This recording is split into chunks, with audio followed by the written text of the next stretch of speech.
Hey, everybody. Welcome to another episode of the Re-Federalist Report. I am Brady, also known as War Hamster. Joining me, as almost always, is my good friend, constitutional mentor, Mr. Constitution himself, Douglas V. Gibbs. Welcome.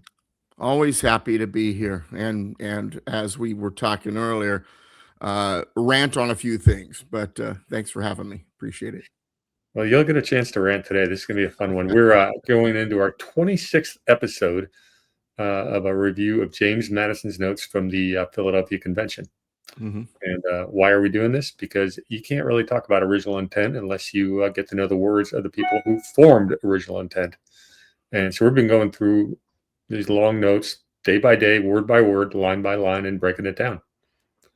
And it's been a great exercise so far. It's going to be a long time before we're done, but we're getting there. Well, and what's been fun about this for me is my mentor was a guy named Tim Curlin. He went by Loki on Blog Talk Radio. If any of you remember those days, awesome. Glad you're still with me. And he did a similar exercise called Patriots Pub, where they went through Madison's notes, and it was he and a gentleman named Brian, and I don't remember the name of the third individual who I kind of stayed in touch with. And I was mesmerized by it. I learned so much from it, and then it encouraged me. And I had read Madison's notes once before at his prompting, and then when I got a chance to hear them go through it, then when I read it again, it meant so much more to me. So here's my task given out to all of you that are viewing these videos. After you get through the entire Madison's notes with us, read the notes for yourself on your own, and armed with that knowledge going in, they're going to be so much more alive for you, so much more enriching for you.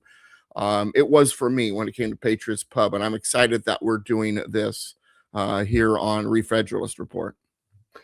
Yeah, and we, why do we call it Re-Federalist Report? Because if you really want to, everyone talks about restore the republic, but it's not just a republic; it's a federal republic. Mm-hmm. And when you listen to the founders talk, federalism was at the key of everything that they thought that they were creating. Not a national government, unless you're Hamilton, but he gets voted down on almost everything he proposes. We are a federal republic, and that's why this show is called the Re-Federalist. We need to get back to federalism. Let the states handle state issues. Let the federal government handle only what it's supposed to do, which is, the only ethical use of government is to preserve your God-given natural rights, protect you from invasion, handle international affairs, and occasionally settle interstate disputes. That's it. Anything else is not necessary nor proper. With no further ado, let's get into it. All right, we last left off, and Ben Franklin had written a wonderful speech where he basically said, we're having trouble moving forward in this convention. Maybe we should pray about it.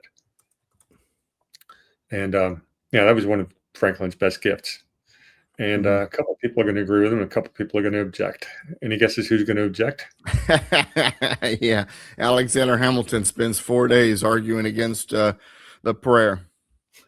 Fortunately, we're not going to have to deal with that for 4 days. Okay. So Benjamin Franklin, Dr. Franklin, it says, I therefore beg to leave the motion that henceforth prayers imploring the assistance of heaven and its blessings on our deliberations be held in this assembly every morning before we proceed to business, and that one or more of the clergy of the city be requested to officiate in that service. Mr. Sharman, who's actually Mr. Sherman, seconded the motion, and then Hamilton gets up there, and several others expressed their apprehension that however proper such a resolution might have been at the beginning of the convention, it might at this late day to bring on some disagreeable animadversions, and two, lead to the public to believe that the embarrassments and dissensions within the convention had suggested this measure. It was answered by Dr. Sherman and others that the past omissions of a duty could not justify a further omission, that the rejection of such a proposition would expose the convention to more unpleasant animadversions than the adoption of it, and that the alarm out of the doors that might be excited for the state of things within would at least be as likely to do good as ill. It's interesting because what he's saying here, folks, is Hey, if we had started with prayer, then it would be said to everybody, oh, this is something that they're doing from the beginning because it's a part of the process. But for us not to pray and then suddenly we start praying, we're sending a message out to the people that we are in such disarray that we need God's help.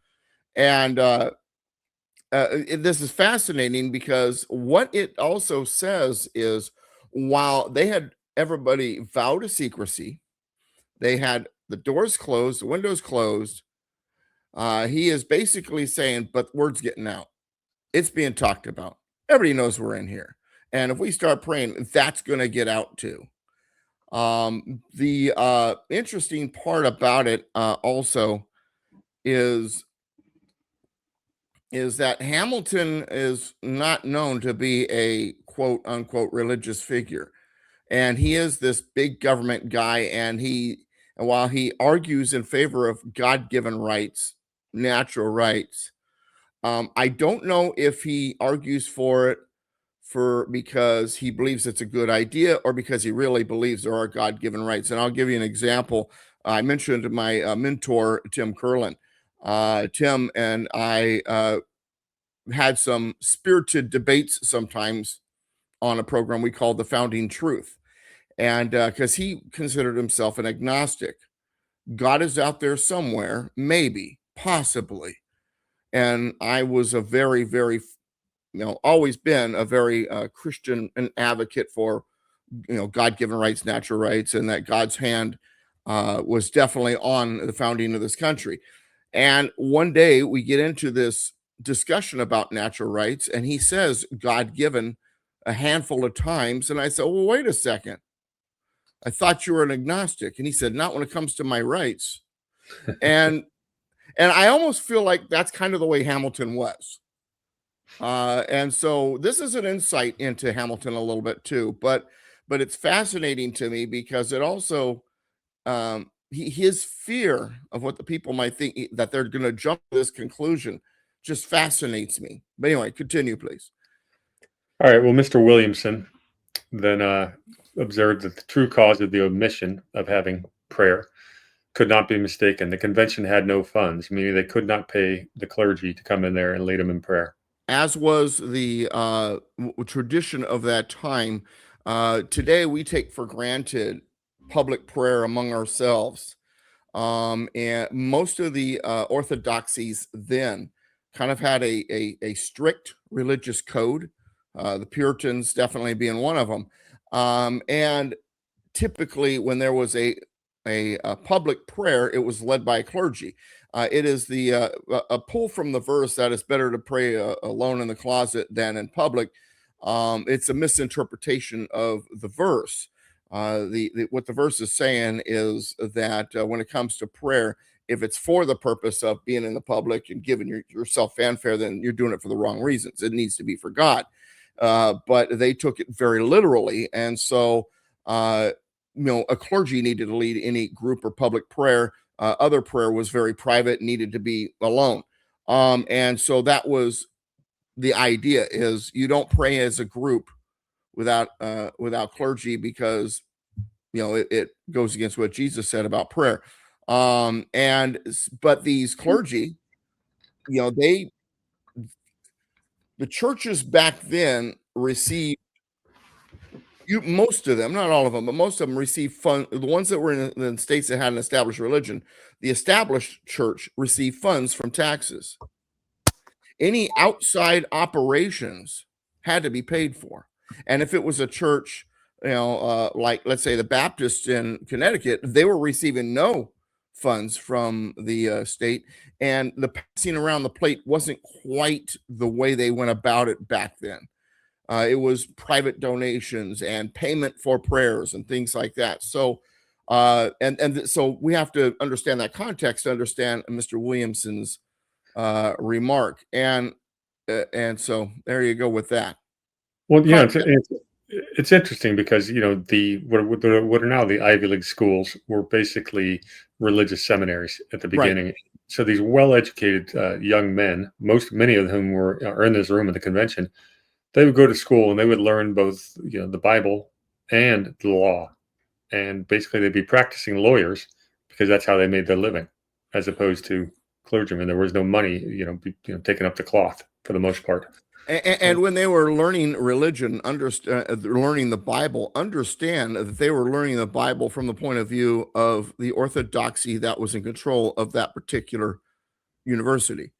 Yeah. And once again, with the heavy Puritan influence in the North, the Anglicans in Virginia, there was some very strict measures that were put in place religiously. It wasn't really until America started moving into the frontier that we began to see the small little churches with, looser rules and congregations that kind of gathered, as we kind of see in some of today's Protestant religions, and some of the Protestant religions, and your evangelical churches. But the move west was almost a second Reformation. Oh, yeah. Yeah, it was away from the establishment Protestant churches, who were not that different than England. Yeah, the Congregationalist church couldn't reach that far.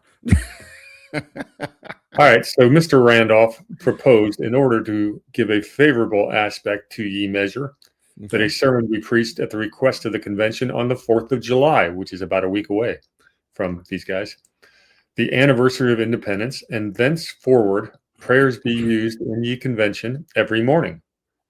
Dr. Franklin seconded this motion.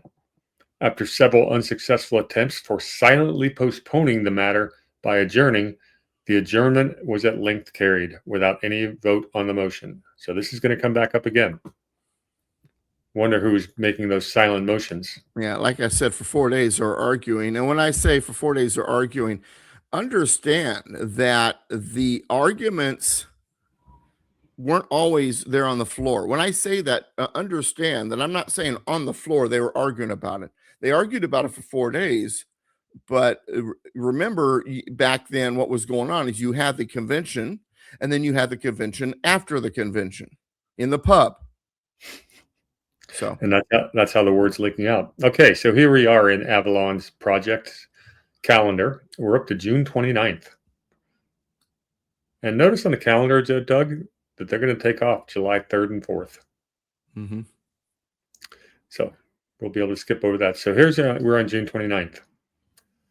First guy to speak is a very interesting gentleman by the name of William Samuel Johnson. And I just want to go through his bio real quick. He's an interesting guy.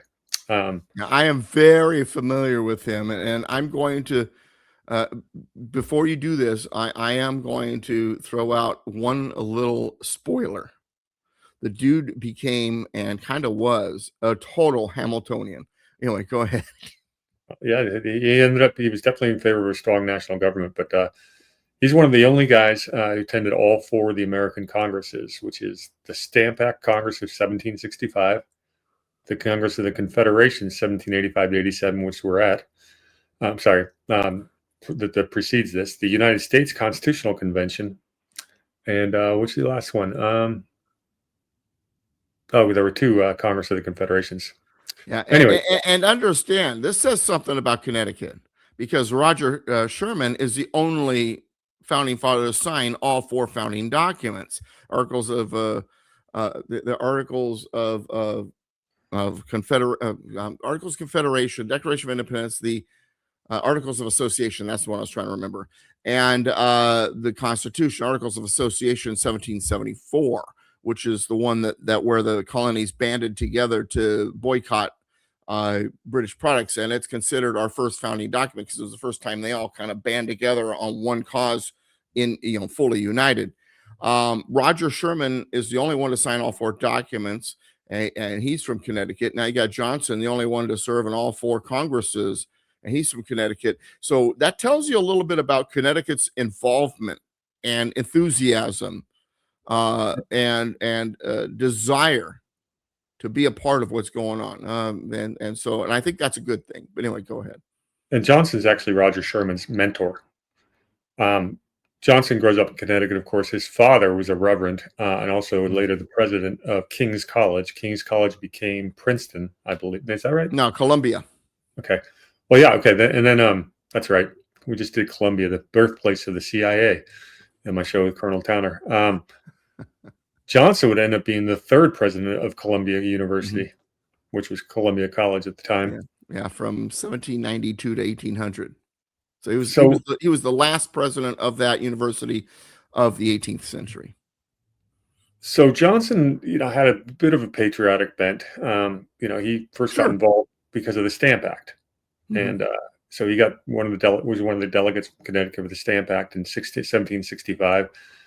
Stamp Act is, just as a reminder, the British Parliament realized they're going broke because of the French Indian War, so they decided to raise some taxes on any document. Pretty much all commerce, you had to pay a tax, and the colonies did not like this whatsoever. That was the lead up to people getting ticked off and revolting. He would end up going over to England as a representative, and he was very tightly involved with the Anglican Church. He was friends with a lot of the loyalists. This is not a rebel. He was kind of opposed to a revolution until it happened, and then he basically joined up. What else do we need to know about him? He ended up, as Doug mentioned, he was a bit of a Hamiltonian. He believed in more of a nationalist government, bigger. And he did that basically because he was wanted to protect his small state from the bigger states. So he thought a bigger government could protect Connecticut from getting bullied around by their neighboring Massachusetts. Well, he also believed, as did Hamilton, that economically a stronger, centralized, consolidated federal government could better actively promote commerce and industry and financial stability. Because remember, Hamilton's attitude was, for example, that a national debt was a good thing and should be kept in, and the country should be in debt in perpetuity. It's good for your credit. It's good for commerce with other countries, and also it would keep states from willy-nilly seceding, because they would then be expected to pony up their part of the debt.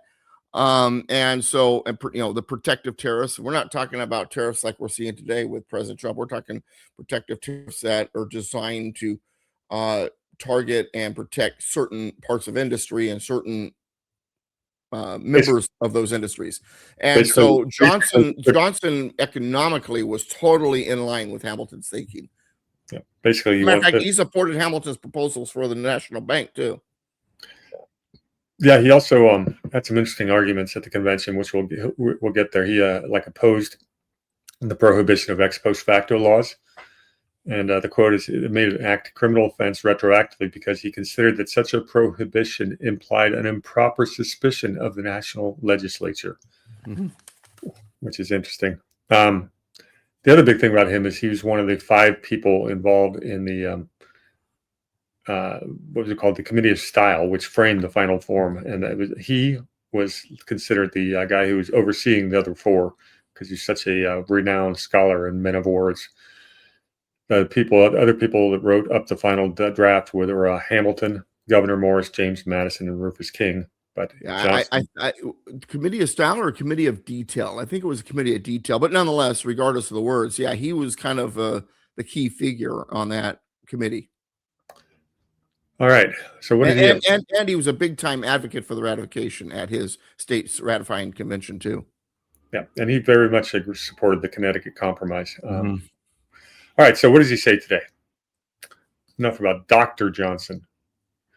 The controversy must be endless whilst gentlemen differ. This is an incredibly important paragraph, okay? The controversy must be endless whilst gentlemen differ in the grounds of their arguments. Those on one side considering the states as districts of people composing one political society, those in the other considering them as so many political societies. The fact is, the states do exist as political societies, and a government is to be formed for them and their political capacity, as well as for the individuals composing them. Does it not seem to follow that if the states as such are to exist, they must be armed with some power of self-defense? Now, this is fascinating because I don't believe he agrees with Hamilton that the states should be mere provinces. But at the same time, I don't believe that he's a real big fan of state sovereignty. He's somewhere in between. And the language he uses here is kind of funny.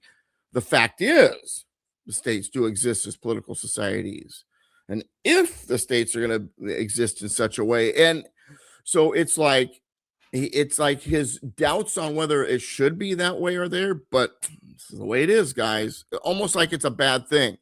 And once again, I'm not necessarily saying that he was aligned with the Hamiltonian idea of the states just being mere provinces or corporations, as Hamilton says during the convention.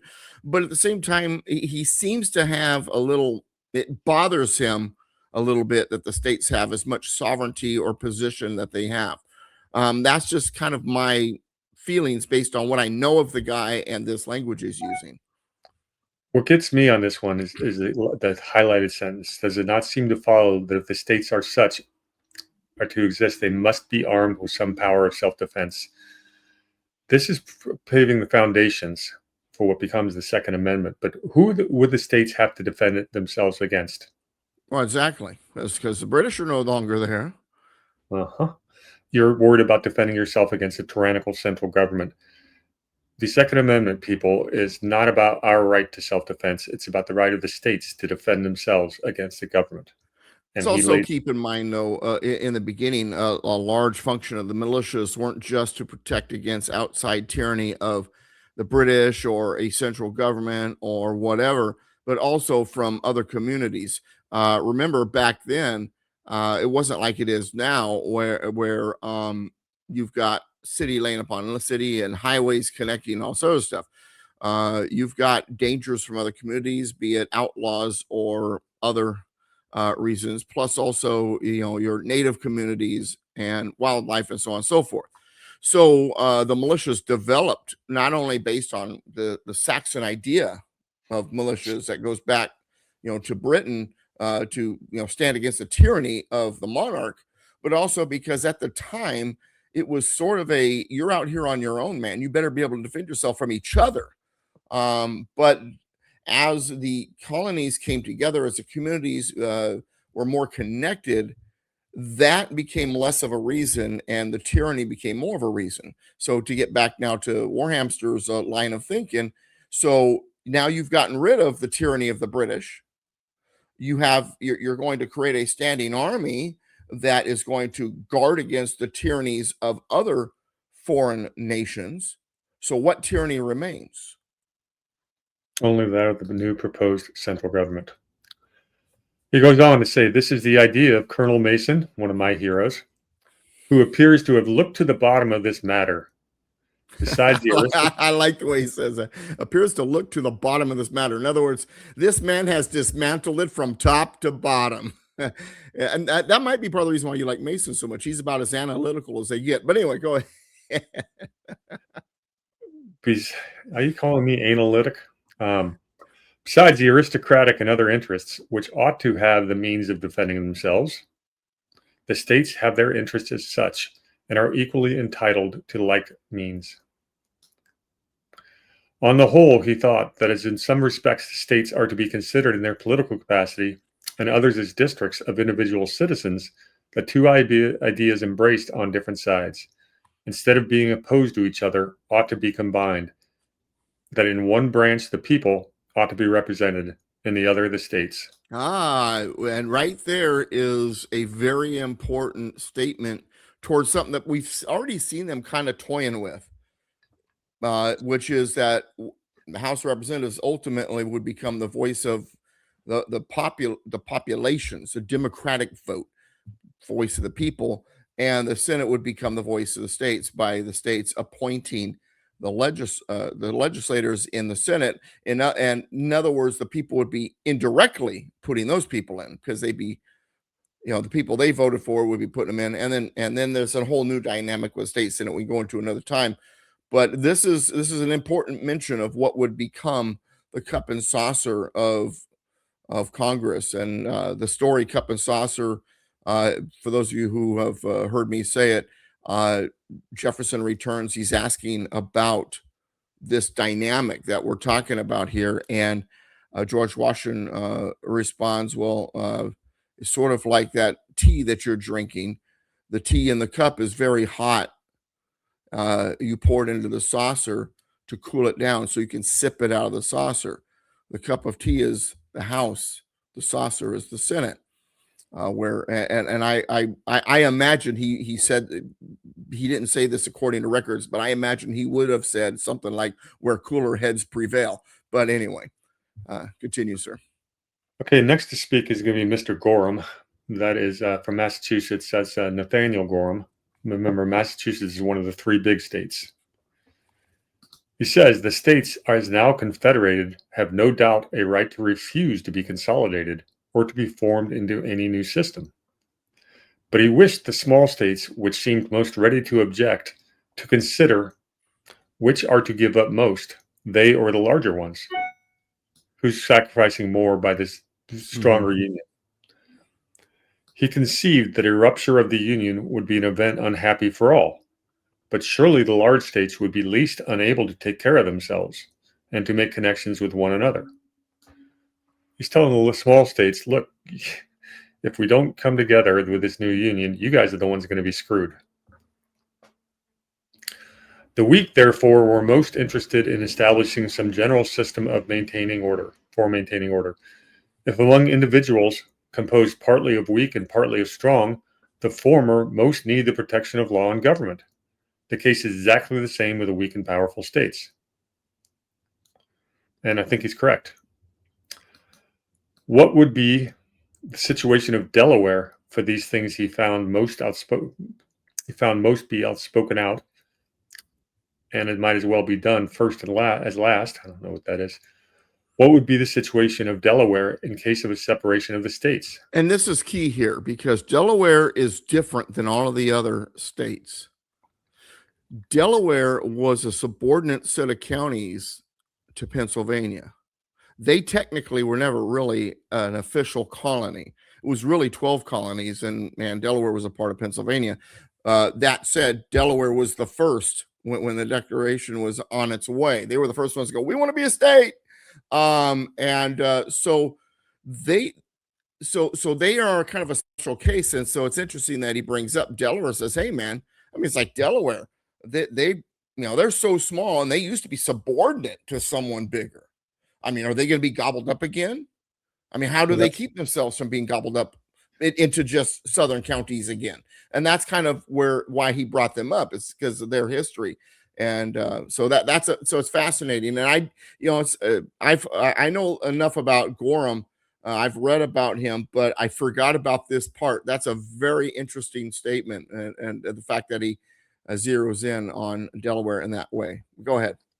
And just a side note, Delaware broke off from Pennsylvania mostly for religious freedom. The Quakers dominated Pennsylvania, and the Delaware breakaways were of a different Protestant nature. And it's exactly what he says next. Would she not lie at the mercy of Pennsylvania? Talking about Delaware. Would not her true interest lie in being consolidated with her?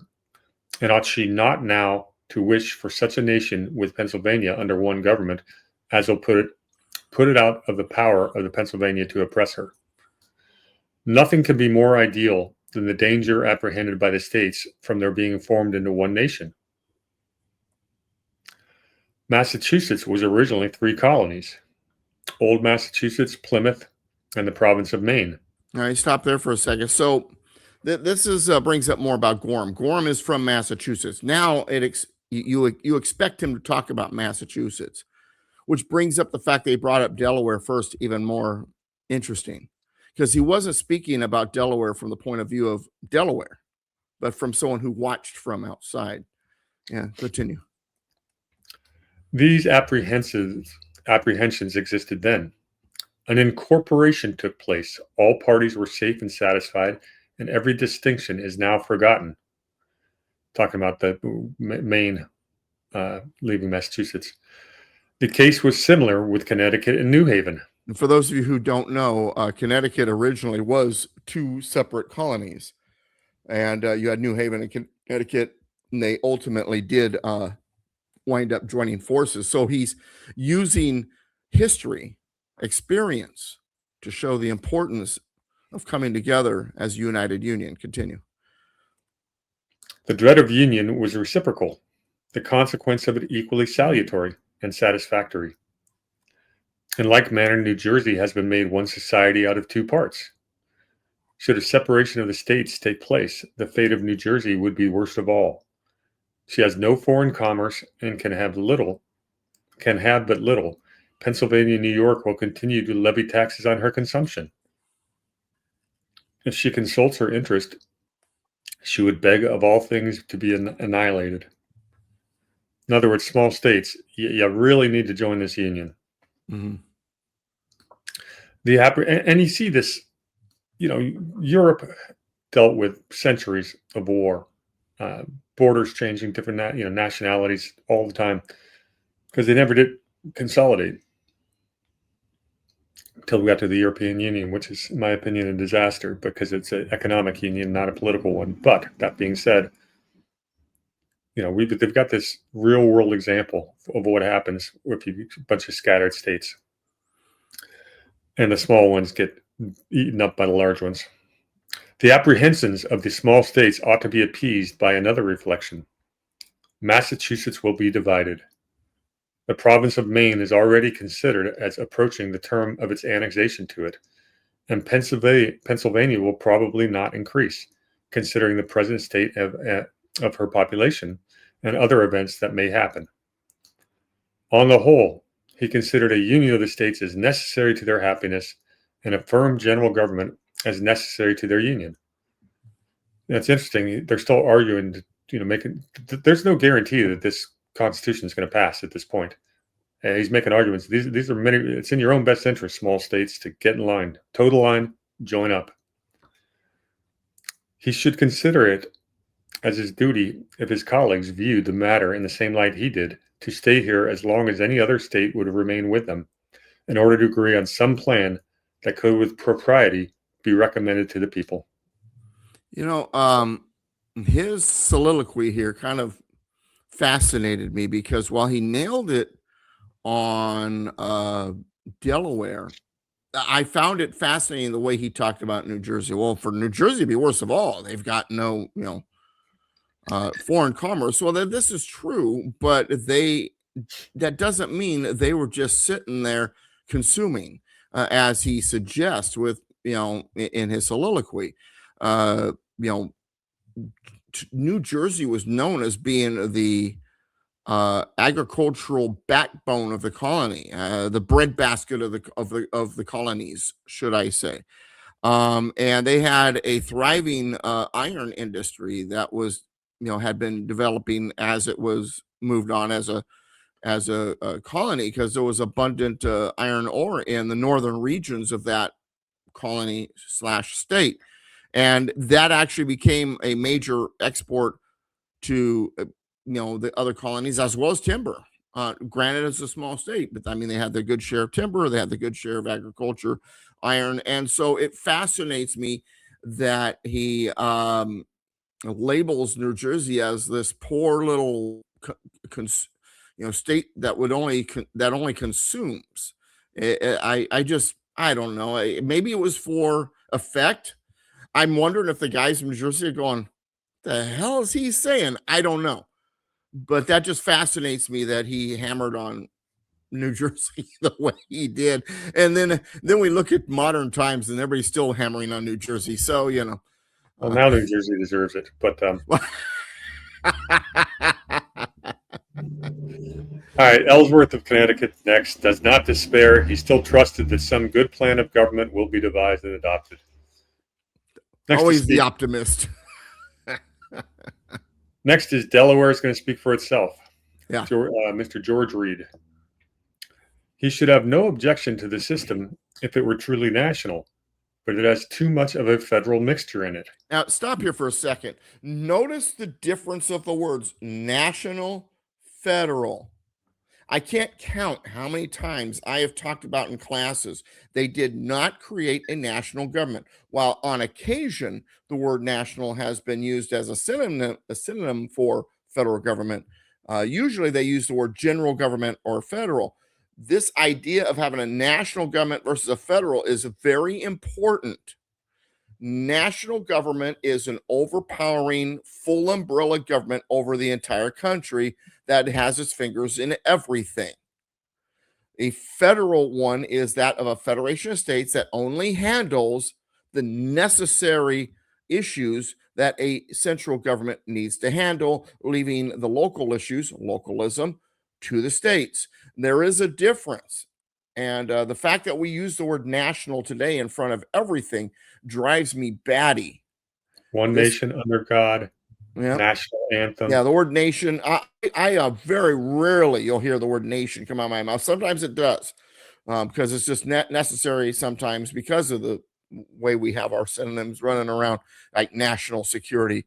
But really, we're not a nation. We're not a national system. We're not supposed to be anyway. I think we are nowadays. We've become it over time. Yeah, we but have been. It was not intended to be national. We have been since Lincoln, and that's really the big part of the problem. And that's why we call the show the Re-Federalist Report. If we really want to get the government back in control, it needs to be done. You act locally, think locally, get back to federalism, dissolve the national huge bureaucracy that does not need to exist. The little states, he thought, had not much to fear. He suspected that the large states felt their want of energy and wished for a general government to supply the defect. Massachusetts was evidently laboring under her weakness, and he believed Delaware would not be in much danger in her neighborhood. Interesting. Delaware had enjoyed the tranquility, and he flattered himself would continue to do so. He was not, however, so selfish as not to wish for a good general government. In order to obtain one, the whole states must be incorporated. If the states remain, the representatives of the large ones will stick together and carry everything before them. The executive also will be chosen under the influence of this partiality and will betray it in his administration. These jealousies are inseparable from the scheme of leaving the states in existence. They must be done away. The ungranted lands, also which have been assumed by particular states, must also be given up. He repeated his approbation of the plan of Mr. Hamilton and wished it to be substituted in place of that on the table. Whoa, a lot to unpack there, Doug. And, it fascinates me because you would think because Delaware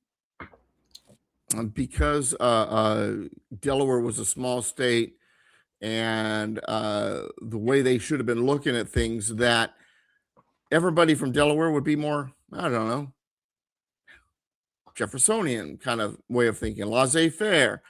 And so when you hear this, it kind of blows you away. But he almost sounds, and this is something I was talking about Gorham earlier, where Gorham, not Gorham, I'm sorry. The other one. But anyway, I'm sorry. Johnson, yeah. So where Johnson, while he was a Hamiltonian, didn't necessarily think the state should be nothing more than provinces. Reed comes out and he basically says exactly that. And I'm like, holy moly. Well, you don't expect that from Delaware. Yeah, but he's worried about, because Delaware is a tiny state, that they're going to get outvoted, and the big state's going to put their president in place, and the president's going to favor the big states, and he's worried about that they'll be treated as some little backwater, which basically they are, but we don't treat them like that. But yeah, it really is odd words, and so he's basically trying to put Hamilton's ideas of this big national government from day one in place. Well, basically he's saying, for fear of being swallowed up, we'll just all get swallowed up. Yeah. All right, Mr. Madison. This will be long-winded. Okay. And I'm sure it was longer than is here, but he could only write fast. Anyway. Agreed with Dr. Johnson that the mixed nature of government ought to be kept in view, but thought too much stress was laid on the rank of the states as political societies. He think the states' rights you're giving them too much credit or giving them too much power. Now, I want to say something real quick here. I served as secretary of a board for a pregnancy center for 4 years. Do you know how hard it is to keep notes about what you say in a meeting as you're saying it, I would literally be looking at everybody else and be writing words on the pad as I was talking, hoping that those words would clue me into what I said. I have to admit, I am impressed. That Madison did this. Maybe he had a scribe next to him, probably not. That he pulled this off, but that he pulled this off, not only was able to keep notes about what he said, but he either remembered what he said or kept notes of what he said while he was doing it, but he did so at such length. I mean, when I spoke during these meetings, it wasn't very long because I knew I couldn't keep all the notes and I couldn't remember long enough. So I have to admit, I'm impressed. Go ahead. He said that's too much stress was laid rank of the states of political societies. There was a gradation, he observed, from the smallest corporation with the most limited powers to the largest empire with the most perfect sovereignty. He pointed out the limitations on the sovereignty of the states as now confederated, their laws in relation to the paramount law of the Confederacy were analogous to that of bylaws to the supreme law within a state. Under the proposed government, the powers of the states will be much further reduced. According to the views of every member, the general government will have powers far beyond those exercised by the British Parliament, and when the states were part of the British Empire. It will in particular have the power, without the consent of the state legislatures, to levy money directly on the people themselves. Has that been determined yet, Doug? Direct taxation? Yeah, no. Go ahead. Yeah. So this is one of the things Doug's been saying throughout is Madison starts out as much more of a nationalist, and he hasn't quite made his real big shift yet. And therefore not to divest such unequal portions of the people as composed of the several states of an equal voice would subject the system to the reproaches and evils which have resulted from the vicious representation in Great Britain. I disagree with you. I think he's saying this to reveal how shocking what they're working on really is. I think he is starting to have his metamorphosis because he's been watching. He's realizing we're starting to sound like the same jerks we just fought a war against. And I think he's laying that out. So I don't think he's recommending one or the other. I think he's just saying, do you hear us? Do you hear the things we're saying? Okay, I'll take that. That is a good consideration. We'll go on. See if he gives us more clues to where he is right now. He entreated the gentleman representing the small states to renounce a principle which was confessedly unjust, which could never be admitted, if admitted, must infuse morality into a constitution. Mortality. What did I say? Morality? It's mortality. Yeah, mortality. Thank you. My eyes are killing me. I don't mean to correct you, but at the same time, there's a handful of words where I'm like, yeah, no. It's hard. My eyes are going to hell, and I got my allergies going, and oh well, we'll get through it. We'll get Must there. infuse mortality into a constitution which we wished to last forever. He prayed them to ponder well the consequences of suffering the Confederacy to go to pieces. It had been said that the want of energy in the large states would be a security to the small. It was forgotten that this want of energy proceeded from the supposed security of the states against all external danger. Let each state depend on itself for its security, and let apprehensions arise of danger from distant powers or from neighboring states, and the languishing conditions of all the states, large as well as small, would soon be transformed into vigorous and high-toned governments.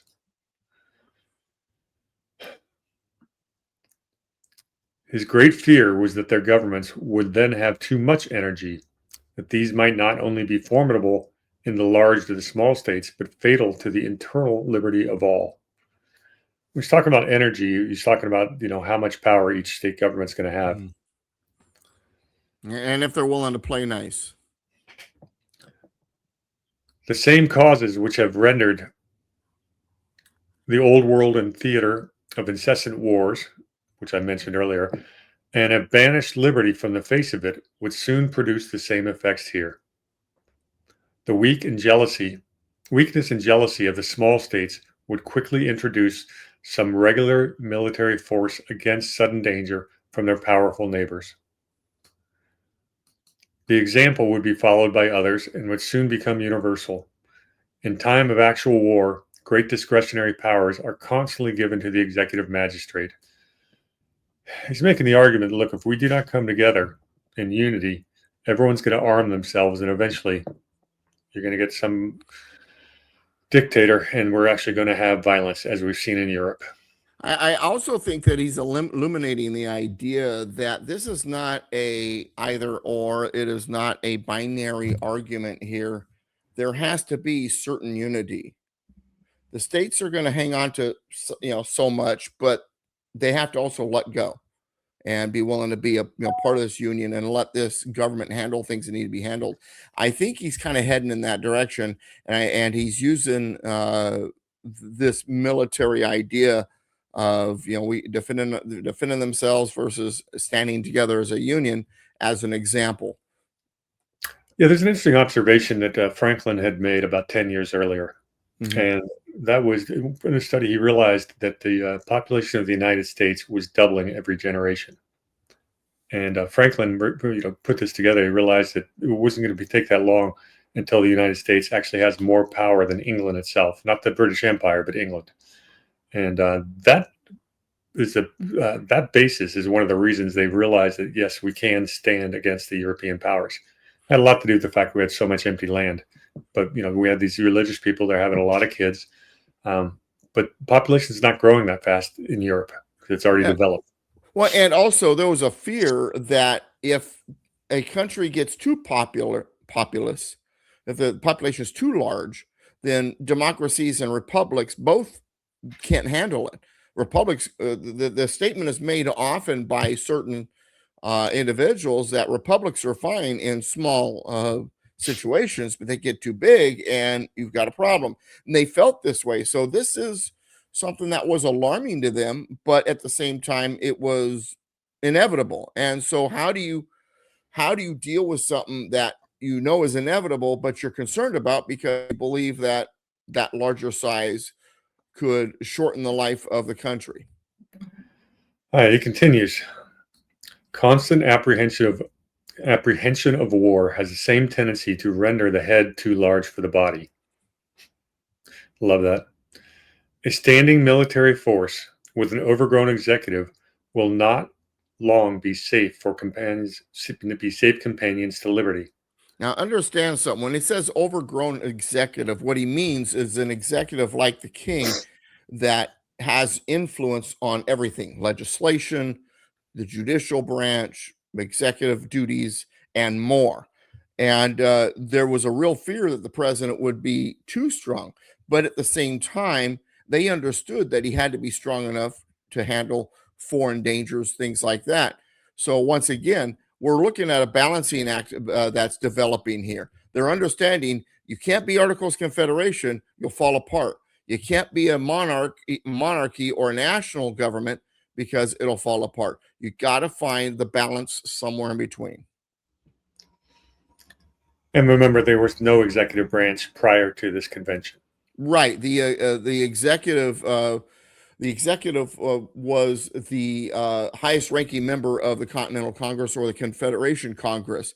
Now, that said, Montesquieu's writings were very popular among the colonists. Montesquieu was a French writer, and one of the Spirit of the Law was his work. And one of the things he pushed in there was this idea of a separation of powers, that the executive shouldn't be a part of the legislature.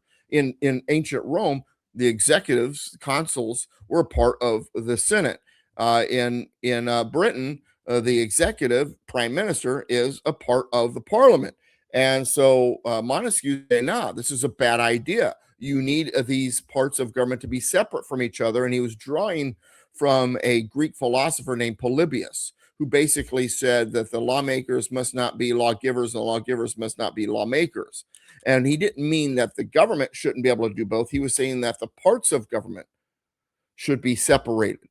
And this is what Montesquieu is drawing from. And ultimately, that is what these guys will draw from. Now, I think Madison is tapping into that a little bit here. I don't think he's fully in Montesquieu's corner yet, but he's getting there. And this idea of a separation of powers becomes a very important part of what our Constitution becomes. This is an argument. This is a discussion that occurs very often during this convention. You'll hear it again, maybe not in these exact words, but this idea that we don't want an overgrown executive, but we don't want branches micromanaging each other. We don't want them interfering with each other. How do we do this? And Montesquieu's writings, once again, are very, very influential here. Go ahead. Well, he's talking about a standing military force and the danger if you've got an overgrown executive branch that's got basically command over a standing military force. And he's going to go into more detail here. Yeah, using it against the people themselves. Yeah.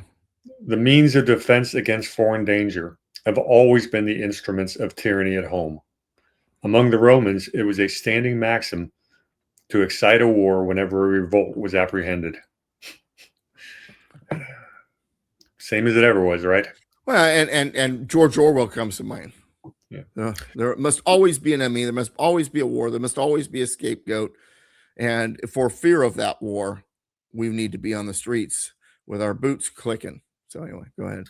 Throughout all Europe, the armies kept up under the pretext of defending have enslaved the people. It is perhaps questionable whether the best concerted system of absolute power in Europe could maintain itself in a situation where no alarms of external danger could tame the people to the domestic yoke. I want to stop there and bring up a really important point that Carroll Quigley observation he makes. Throughout history, anytime the government has got a technological advantage in terms of military equipment over the people, there's been tyranny. Right. And when the people have got equal access to military technology, there's been liberty. And one of the best examples we can give you is, during the Middle Ages, the knight was the ultimate tank. This armored knight, especially one on a horse with a lance. And the peasants couldn't do anything about that with their pitchforks. And this thing called gunpowder gets invented, and it equaled everything. And coincidentally, about the same time, we get the Reformation, the Renaissance, and what led to 1776, because you've got a cannon, I've got a cannon, and muskets were all equal. And that's a truism. And if you look at where we're living through today, the government's, as Biden says, what are you going to do? Shoot down an F-35? Well, no, you're not. So we're in a very precarious situation right now because the government does have an absolute monopoly on the most advanced weapons technology. That at the same time, that doesn't mean that we lurch in the opposite direction and say government should have then no forces whatsoever. Once again, these guys are seeking balance. They understand there needs to be armed forces. There needs to be law enforcement, and law enforcement military must be separated from each other. They are in different entities, and often tyrannical governments will use the excuse of law enforcement to create tyranny, such as the accusations against Donald Trump regarding ICE. Whether or not that's what's going on, I'm not going to get into that debate, but this is the thinking of the founders. So once again, as I've said before, the word balance comes into play, and I found this fascinating because the book I just came out yesterday, Constitutional Presidency of Donald J. Trump. When I was going through the index, I discovered that the word balance was in the book more than any other book, any other word. Balance is key here.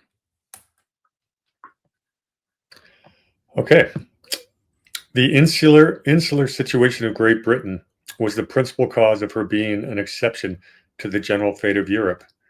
It has rendered less defense necessary and admitted a kind of defense which could not be used for the purpose of oppression. These consequences, he conceived, ought to be apprehended whether the states should run into a total separation from each other or should enter into partial confederacies. Either event would be truly deplorable, and those who might be accessory to either could never be forgiven by their country nor by themselves. We must have union, is what he's saying. All right, Hamilton's up next. We got enough time to get through him, I think. Cue the Darth Vader music. Yeah. Hamilton observed that individuals forming political societies modify their rights differently with regard to suffrage. Examples of it are found in all the states. In all of them, some individuals are deprived of the right altogether, not having the requisite qualification of property. In some states, the right of suffrage is allowed in some cases and refused in others. To vote for a member of one branch, a certain quantum of property; to vote for a member in another branch of the legislature, a higher quantum of property is required. You had to be a landowner back then to be able to actually be treated as a real citizen. In like manner, states may modify their right of suffrage differently, the larger exercising a larger, the smaller a smaller share of it. But as states are a collection of individual men, which ought we to respect most, the rights of the people composing them, or the artificial beings resulting from the composition. Hamilton, you are Artificial alone. beings being the states, because the states were considered their own separate entities. They had a right to a vote as well. Was the mindset of a lot of people. All right, where was I? Hang on.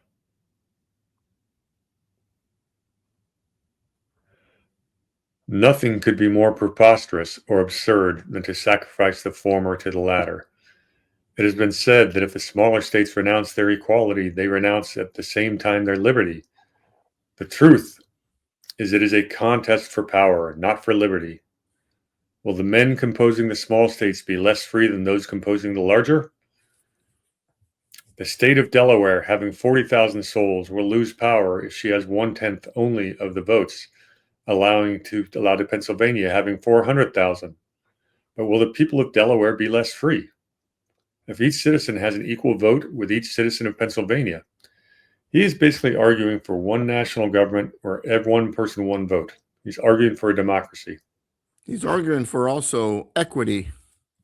If this whole thing from the very beginning, I'm thinking as I'm reading, it sounds like certain politicians today. Well, gosh, there's some that that by no fault of their own, they're poor, and some that aren't, and the bigger ones are, and he's playing a game.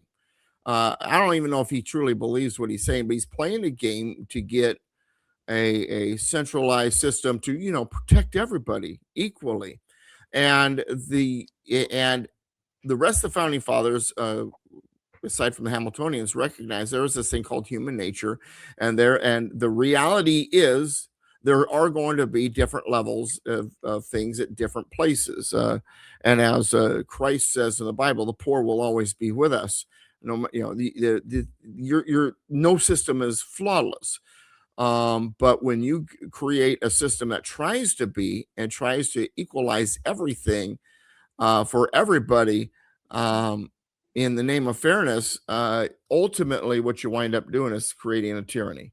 I've got a quote that I use often that I think is very what's the right word, apropos here. Of all tyrannies, a tyranny sincerely exercised for the good of its victims may be the most oppressive. C.S. Lewis. It's really good. He admitted that common residence within the same state would produce a certain degree of attachment, and that this principle might have a certain influence on public affairs. He thought, however, that this might, by some precautions, be in a great measure excluded, and that no material inconvenience could result from it, as there could not be any ground for accommodation among the states whose influence was most dreaded. The states might, start joining up together as a giant faction and try to, that kind of thing. Go ahead. The only considerable distinction of interests lay between the carrying and non-carrying states, which divide instead of uniting the larger states. No considerable inconvenience had been found from the division of the state of New York into different districts of different sizes. Some of the consequences of a dissolution of the Union and the establishment of partial confederacies has been pointed out. He would add another of a most serious nature. I mean, this guy drives me nuts the way he talks. Yeah. Alliances. Kamala might be a little jealous. That's a pretty good word salad there. Really is. Alliances will immediately be formed with different rival and hostile nations of Europe, who will foment disturbances among ourselves and make us parties to all of their own quarrels. Foreign nations having American dominions are and must be jealous of us. Their representatives betrayed the utmost anxiety for our fate and for the result of this meeting, which must have an essential influence on it. It had been said that respectability in the eyes of foreign nations was not the object at which we aimed, that the proper object of Republican government was domestic tranquility and happiness. This was an ideal distinction, which is really interesting coming from Hamilton, because when he becomes Secretary of the Treasury, one of the very first things he does is he wants to basically expand the credit of the United States so that we look better in the eyes of Europe. Right. And he's kind of saying the opposite here, which he has a tendency to do. Well, but Hamilton, he speaks out both sides of his mouth, and now that's one of the most common things about today's politicians. They're all Hamiltonians just about nowadays. But anyway, go ahead. No government could give us tranquility and happiness at home which did not possess sufficient stability and strength to make us respectable abroad. This was a critical moment for forming such a government. We should run every risk in trusting to future amendments. As yet we retain the habits of union, we are weak and sensible of our weakness. Henceforward the motives will become feebler and the difficulties greater. It is a miracle that we were now here exercising our tranquil and free deliberations on the subject. It would be madness to trust to future miracles. 1,000 causes must obstruct a reproduction of them. So he's making his argument, damn it, we must form this stronger union. Otherwise, we will be divided. And he's correct in that. Now, remember, his benchmates there in New York, Robert Yates and John Lansing, are of an opposite yoke as he. They are unevenly yoked, I guess you could say. They are more anti-federalist minded. And while they don't say anything here, I wonder if, and I know this wasn't the habit back then, it would be their version of whatever rolling the eyes was, but I'm wondering if there's a rolling of the eyes going on where Lansing and Yates are like, oh man. Because remember, Lansing and Yates were all about preserving the Articles of Confederation. And they're watching all of this, and they're realizing centralized government, articles are gone. He wants the states to be provinces. Everybody in here seems to be a nationalist. What the hell are we still doing here? Now, we're still a couple of weeks away from them walking out.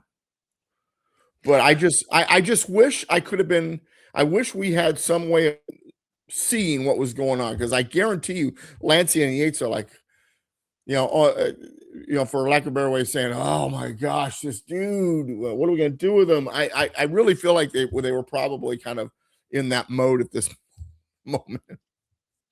All right, next to speak is going to be William Pierce of Georgia. Mr. Pierce considered the equality of votes under the Confederation as the great source of the public difficulties, meaning one state, one vote. The members of Congress were advocates for local advantages. State distinctions must be sacrificed as far as the general good required, but without destroying the states.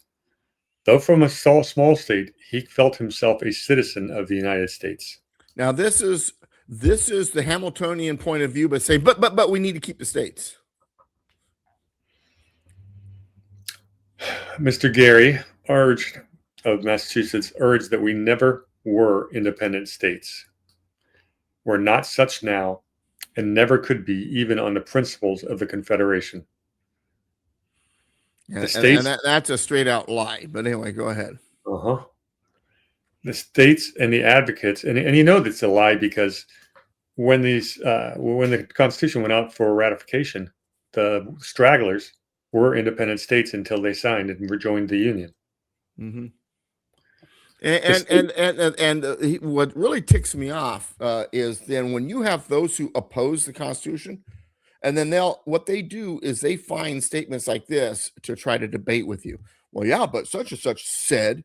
He may have said it, but that's not what was the belief system among the delegation. The states and the advocates for them were intoxicated with the idea of their sovereignty. Great line. He was a member of Congress at the time the federal articles were formed. The injustice of allowing each state an equal vote was long insisted on. He voted for it, but it was against his judgment and under the pressure of public danger and the obstinacy of the lesser states. The present Confederation he considered as was dissolving. The fate of the Union will be decided by the convention. If they do not agree on something, few delegates will probably be appointed to Congress. If they do, Congress will probably be kept up till the new system should be adopted. He lamented that instead of coming here like a band of brothers belonging to the same family, we seem to have brought with us the spirit of political negotiators. All right, so now remember, Elbridge Gerry here is from Massachusetts. Massachusetts is by population, one of the bigger states, and it's in the heart of what would become a Federalist Party country. They were very industrialized. They had different ideas. And also remember the speaker, because he's such a good and wholesome person, is the guy that gerrymandering's named after. Just be aware of that. Luther Martin, who we detailed the last episode, remarked that the language of the states being sovereign and independent was once familiar and understood, though it seemed now so strange and obscure. He read those passages in the Articles of Confederation which described them in that language. And this is a fascinating series of discussions here of speakers. And I'm almost like, what, did all the dirtbags decide to speak all at once? This is really a difficult part of this convention to go through. Please continue. Well, it's a good place to stop right there. They're about to take a couple of votes. Okay. And I want to go back and get the language of those votes before we tally them. And then we'll finish off on this Thursday, June 29th. But pretty entertaining day in the life of the convention, would you say? Oh, yeah, entertaining. I guess you could use that one.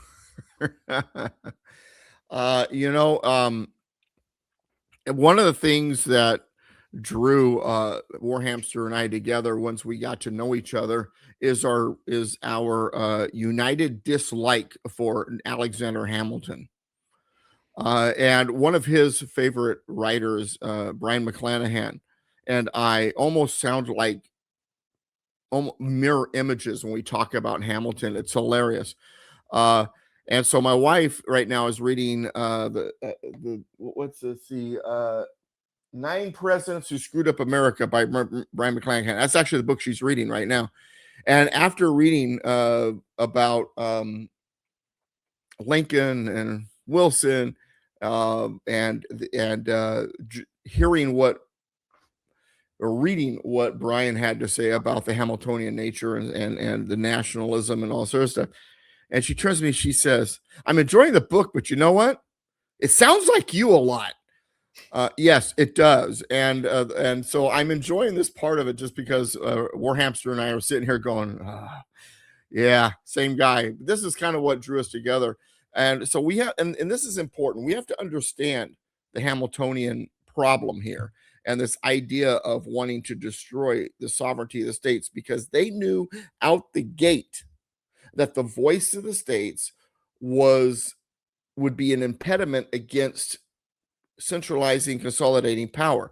This is the reason why they have been seeking to destroy the state's voice from the very beginning, and it almost fully culminated with the 17th Amendment and the 16th Amendment to get rid of the state's voice. Because the voice of the states helps maintain liberty. Get the states out of the way, you've got a chance to consolidate and create a tyranny. And, Hamilton's always pushed for the right to tax and everything like that. And the reason he wants that is you're going to see Hamilton as a proponent for, once again, federally funded internal improvements. Right. That is code for government handouts to the crony capitalists. And these are the people from New York that Hamilton's representing in his business interests. The guy who gets Hamilton to become the Treasury Secretary is Morris out of Pennsylvania. He's a former English banker. And there's a reason. Same thing with Lincoln. Lincoln's backers were all the guys who became the robber barons. They wanted federally funded internal improvements. The bigger the government, the bigger the government's checkbook, the more money they can hand out. You create this giant bureaucracy that protects the state against the people. So now it is no longer representative the people, but it is basically administering the will of the state upon the people.